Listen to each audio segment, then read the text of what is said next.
You shot straight, but you shot late. Hi, let me. This is the Rundown Podcast. I'm gonna give you the rundown. I'm focused on signing artists and being a CEO of a label. Like, I'm gonna get old one day. I ain't trying to be on stage like Boosie rapping when he 40, 50 years old.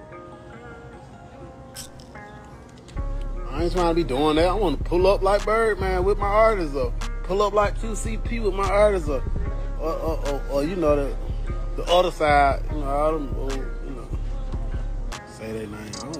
I don't care. But I don't answer to nobody but God. You hear me? I do not answer to nobody but God. So this tongue right here, this shit might say some shit that you probably just be like, oh, so trippy. I don't answer to nobody but God. So, and then I'm gonna say some pious shit. I'm gonna do the right thing by the people. I ain't gonna say no old bad shit. But I might slip and say some shit, you know what I'm saying? But that don't mean I ain't telling y'all this follow the boots or nothing against me. I ain't telling y'all do that. I'm gonna do the right thing. Hell, you gonna get mad at me because I said I ain't wanna be of a certain age on stage rapping. I ain't say nothing was wrong with the goats going on motherfucking rapping and doing their motherfucking. I just personally don't want to do it. He might like a red car. I might want a blue car. That don't mean I hate the motherfucking red car. That just simply means I just prefer the blue car, even though I love red. But however, motherfucker can't say everybody on block or Ralo this is this man. I ain't diss that motherfucking nigga like. Hey, have a good time. That's on him. I just choose that when I get that age, I want to be worshiping my Lord. I want to be, you know, deep involved in my religion and in my community. That ain't what I want to do. I don't want to be doing that type of thing. That's just me, period. Look, dog, just like you got niggas that's probably wouldn't come smoke me. I got 1,000 niggas that ask me, can they handle the business, nigga, on the love of BG. On Jucario and all the different niggas that fuck with you and love you. I ain't even on that type of time. Nigga, I love BG to death, and what you did for BG while he was in jail, we highly appreciate that. A nigga ain't trying to discredit you for nothing that you have done for your people or for the community or what you have intended to do for me, cause don't get it fucked up now, Boosie. Now, I ain't around them motherfuckers putting all our business on no motherfucking internet. Like, nigga, it ain't been times where you done sent your girl over there and got money from Pakistan for free, not for no features, not for no verses, nigga, just because you needed it, nigga. When you were building that big ass house out there and you were spending all your goddamn money and you were out of town and you needed help, nigga, don't act like I ain't help you while you coming on the internet. I ain't never told the world none of this type of shit what I have done for you. So don't get on them motherfucker acting like goddamn Ralo just around this motherfucker saying shit and you goddamn just done did shit for niggas and niggas ain't did nothing for you, cause you have caused a lot of harm to the community. You have caused a lot of harm to people. You done did fucked up things to people as well. You wanted to talk to me, you get on the internet. Nigga, I've been in prison 5 years and 10 months. How the fuck I got your number? How in the fuck I got your number, boo? When I got your number? Nigga, you went on Bravo Club and said that pussy ass shit about me, called me a rat. You went on internet and you knew them people were gonna post that shit. You knew them people were gonna make that a big ass motherfucking deal. You went on the internet and did that shit, right? So when I'm out here saying shit, now all your fans and shit wanna say, oh, Ralo speaking on Boots. What about when he called me a motherfucking rat? But now your ass got a federal gun charge, you around the motherfucker crying, talking about help you and all this shit, and you wish you could pay a nigga to take the charge like I tried to pay a nigga to take my motherfucking charge. What's the difference? If you trying to tell the security that, you know what I'm saying, whatever situation, what's the difference from me paying a nigga $400,000 to take a charge? What's the fucking difference? You know, I talked to Ralo. Like, Ralo was my partner, bro. Like, I had a good respect for that dude, bro. Like, he be on soon though. From what I heard from what I read. Shit, I don't know. Look like he talking. You know what I'm saying? So I was looking at that shit, bro. I'm like, oh no, I thought they said that wasn't. They said that wasn't true. I don't know. Yeah. I don't know. I just from the situation, like I told him, bro, I fuck with you, but I can't fuck with you. Mm-hmm. Oh, you spoke to him and told him that? Yeah, I texted him. Damn. DM'd him. What'd he say? He said I'm looking at it the wrong way and, you know, shit like that, cause that hurt me with Ralo, cause, you know, I fuck with dude, bro. I told him, man, I don't know who you think you talking to, bro. But I feel like I done lost another partner. What is snitching nowadays? That's been the common denominator of my failures. Of my family failures, trusting people who turn into be rats. Mm. So, you know, like, you know, I was on death row because a nigga ratted on me. Mm-hmm. You know, like, my boys lost they because people tell it. And that's detrimental to my family, bro. Like, and that's what make me react the way I act. So, at one point, people try to say that he was snitching. Yeah. And what did you find? Well, what he did was he full-on admitted that he was going to pay someone or a group of people a large amount of money. I think it was like $400,000 to take the rap, because what they would be charged with wasn't really going to do nothing, and the amount of money that he was offering is more than they obviously have. Okay. So he came up with a story that never existed and was like, look, I can tell y'all about this. I can tell y'all this, that, and the third. They got this, they got that, whatever. And the feds were like, we don't care about that. We want to know about these shootings. We want to know about what's going on with this shit. He wasn't willing to talk about that. So none of it ever happened. The person that he had that was gonna take the money to go down for some shit, that he's like, yo, yeah, I know this person's selling this, that, and the third. None of the person ain't even selling it, but that person would be like, yeah, I was doing that.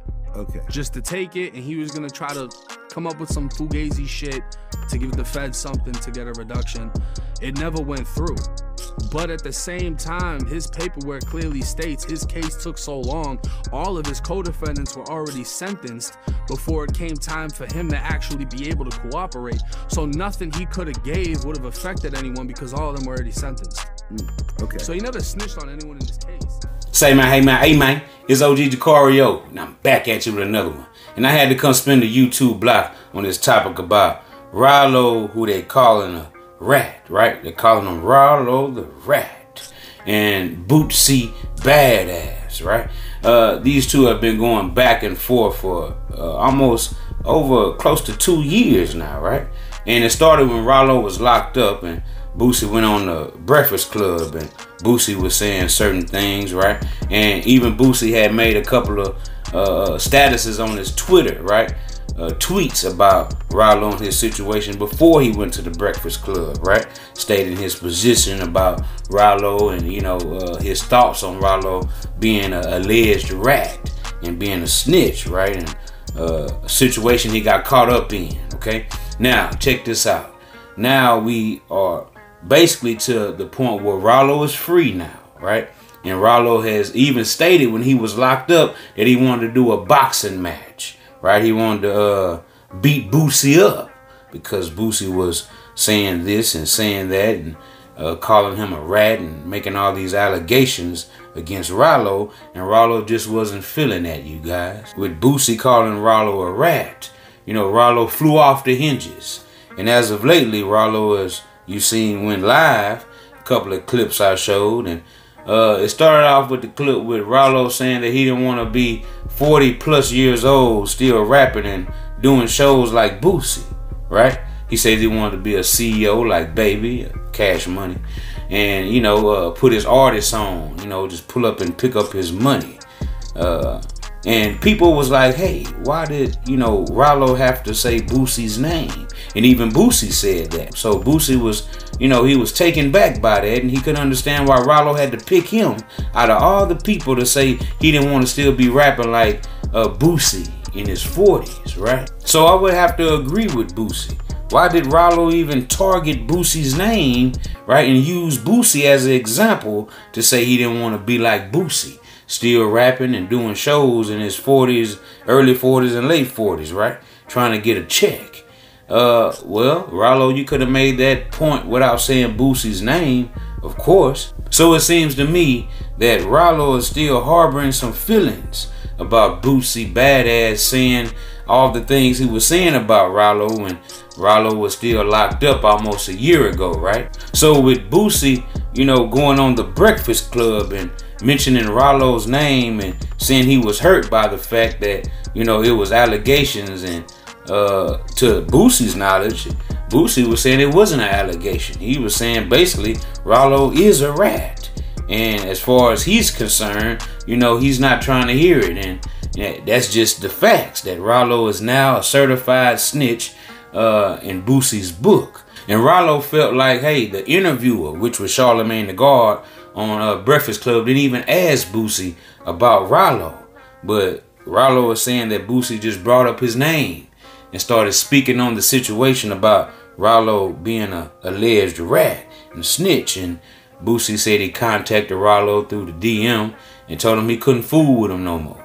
And with Boosie and Ralo going back and forth at each other on Twitter, right, after Boosie claimed that Ralo was a rat and he told, right, Ralo was basically saying, hey man, when I come home, let's have a boxing match, right?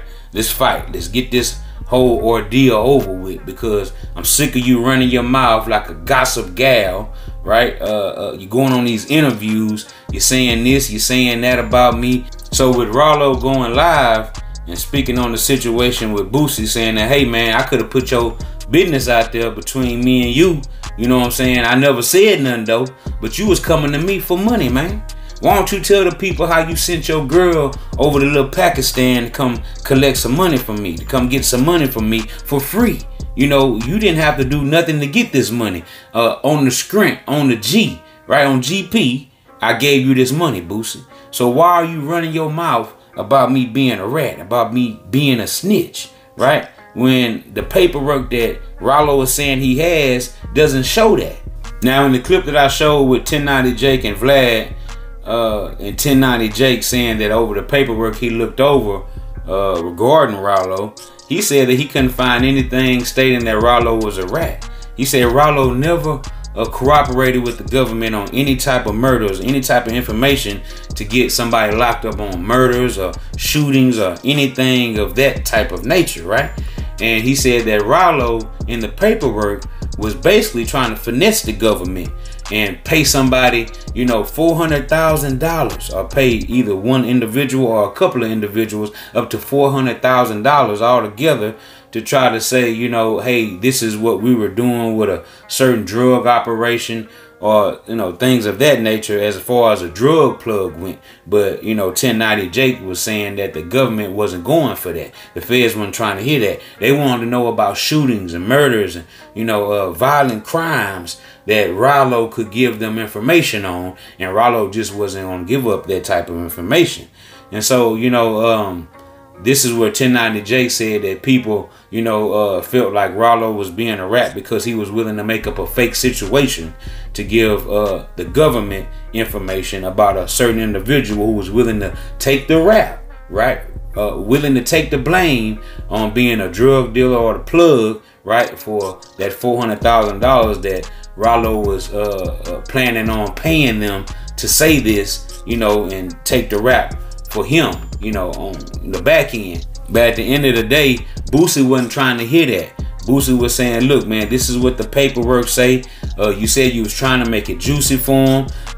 You was willing to pay somebody some money to say this and say that. So after Boosie caught wind of what Ralo was saying about, you know, him not wanting to still be doing shows in his late 40s like Boosie, this is what Boosie had to say, right?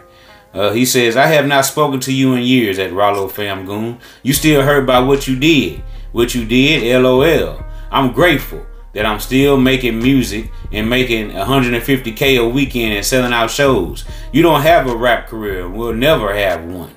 And you right. You should be a CEO. Because one thing you can't do is make music. God did not give you that talent. And he put hashtag leave hip hop alone.